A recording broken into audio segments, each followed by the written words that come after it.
Hello friends, welcome back to my channel. இன்றைக்கி நம்ம வீடியோவில் டெய்லி யூசேஜ் vocabulary சீரீஸில் ஒரு சில வேர்ட்ஸ்க்கான மீனிங் என்ன அப்படின்ட்டு பார்க்கலாம். ஃபர்ஸ்ட் வேர்ட் பாருங்கள். கெட்டுப்போன அப்படின்னு நம்ம சொல்கிறதுக்கு கெட்டுப்போன ஃப்ரூட்ஸோ இல்லை வெஜிடபிள்ஸோ அந்த மாதிரி நம்ம சொல்லும்போது ராட்டன், அப்படி இல்லைனா ஸ்பாயில்ட் அப்படின்னு சொல்லிட்டு யூஸ் பண்ணலாம். நெக்ஸ்ட்டு பாருங்கள், கரைப்படிந்த இல்லை ஒரு பொருளோட தரம், அதோட சுவை இல்லை அதோட மதிப்பு கெட்டு போகுது அப்படின்னா அந்த இடத்துல we can use this vocabulary tainted அப்படின்னு சொல்லிட்டு நம்ம யூஸ் பண்ணலாம். இந்த மாதிரியான அட்வான்ஸ்டாக நம்ம யூஸ் பண்ணனா நம்மளோட ஸ்போக்கன் லாங்குவேஜ் ரொம்பவே எஃபெக்டிவாக இருக்கும்.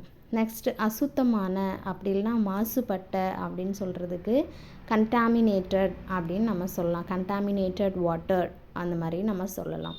அதுவே கிராஸ் கண்டாமினேஷன் அப்படின்னா ஏதாவது சமைக்காத இறைச்சியை பச்சையாக இருக்கும் அந்த காய்கறிகளையோ இல்லை ஏதாவது இறைச்சியை வெட்டி அதே கத்தியில் வேறு ஏதாவது ஒரு பொருளை நம்ம வெட்டும்போது அதில் இருக்கக்கூடிய வைரஸ் அண்ட் பாக்டீரியாஸ் ஒட்டிக்கும் இல்லையா?